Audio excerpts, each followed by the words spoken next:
ဇလန်းမီအေဂျင့်နဲ့အချစ်ထိတခါတရံမှာအချစ်က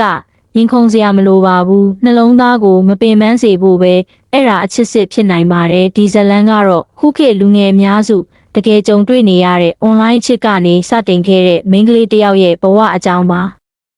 ကျမနာမည်ကမစင်ရွယ်ပါအသက်24နှစ်မနက်သွားညပြန်အလုတ်စင်းအိမ်ပြန်လာပဲနေ့ရက်တိုင်းပုံမှန်လေပတ်ညရောက်ရင်ဖုန်းကိုပဲကင်ပြီးကိုဘဝကိုမေ့ထားတဲ့လူငယ်တစ်ယောက်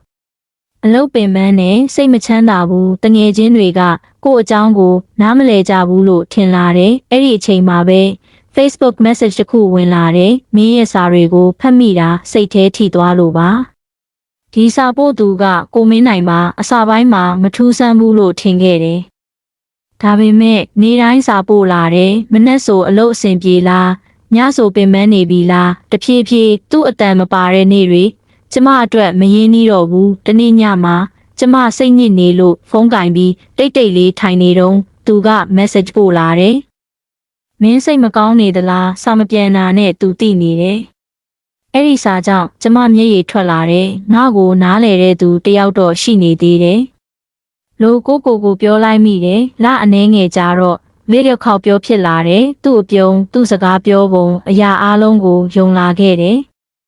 ဒါပေမဲ့တွေ့ဖို့ဆိုရင်တော့အမြဲလှုပ်ရှုပ်တယ်အချိန်ရှိရင်တေချာလာတွေ့မယ်ဒီစကားကိုကျမအချိန်ချင်းနားထောင်ခဲ့ရတယ်တနေ့မှကျမမေးလိုက်မိတယ်လာတွေ့ဖို့တော့အချိန်နည်းနည်းလောက်မပေးနိုင်ဘူးလားသူရဲ့ပြန်စာကရင်ကိုတိုက်ရိုက်ထိုးဝင်သွားတယ်မင်းကအရန်လိုအပ်တာများနေပြီအဲ့ဒီညကကျမဖုန်းကိုချပြီးအချစ်ဆိုတာဘာလဲလို့ကိုမေးနေခဲ့တယ်နောက်ပိုင်းမှာသူ့ online status ကတခြားမိန်းကလေးနာမည်တွေနဲ့ comment တွေထဲမှာတွေ့လာရတယ်အဲ့ဒီအချိန်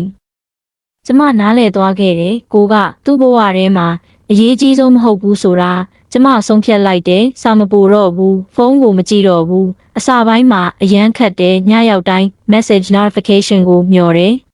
ဒါပေမဲ့နေ့တွေကြာလာတာနဲ့အမျှကိုနေသားကြလာတယ်တငယ်ချင်းတယောက်ကတနေ့မေးလာတယ်နေရင်လို့မပြုံးတော့ဘူးနော်အဲ့ဒီစကားကြောင့်ကျမသတိထားမိသွားတယ်အချစ်တစ်ခုကြောင့်ကိုဆုံးရှုံးနေခဲ့တာကိုကျမစာဖတ်လာတယ်လေ့ကျင့်ခန်းလုပ်လာတယ်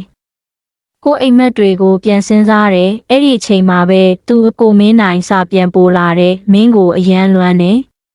အရင်လိုဆိုရင်ချက်ချင်းစာပြန်ခဲ့မယ်ဒါပေမဲ့ဒီတစ်ခါတော့ကျမစာမပြန်လိုက်ဘူးကျမတည်သွားခဲ့တယ်ကိုတန်ဖိုးမထားခဲ့တဲ့အချစ်ကိုပြန်မလိုအပ်တော့တဲ့အချိန်ကိုဘဝကစပြီးပြောင်းလဲလာတဲ့အလုံးမှာလူတစ်တယောက်ဝင်လာတယ်သူနာမည်ကကိုဟိန်းထွန်းစကားနေတယ်ဒါပေမဲ့အပြုတ်အမူနဲ့ဂယုစိုက်တတ်တယ်မိုးရွာတဲ့နေ့ထီးဝေမျှပေးတယ်မပြောပဲ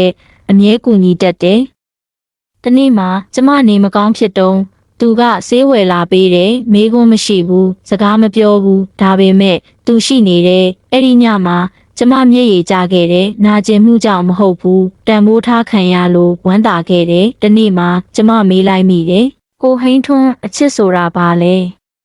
သူကပြန်ပြောတယ်မင်းကိုမပင်ပန်းစေတော့ဘူးဆိုရင်အဲ့ဒါအချစ်ပဲအဲ့ဒီစကားကြောင့်ကျမနားလည်သွားခဲ့တယ်နောက်ဆုံးမှာကိုမင်းနိုင်ကစာပြန်ပို့လာတယ်မင်းခုပြောနေလားကျမဆောင်ပြန်တော့ဘူးဒီအချိန်မှာအတိတ်ကအချစ်ကိုအမှန်တကယ်မေ့နိုင်သွားတယ်ဒီဇလန်းရဲ့အဆုံးကမင်္ဂလာဆောင်သွားတာမဟုတ်ပါဘူးအရေးကြီးဆုံးအရာကိုတွေးခဲ့တဲ့အဆုံးမှာသင်ခန်းစာကစကားချိုထက်အပြုတ်မှုကိုယုံပါကိုချစ်တတ်တဲ့နေ့ကစပြီးလိန်ညာတဲ့အချစ်တွေကိုမရွေးတော့ပါဘူး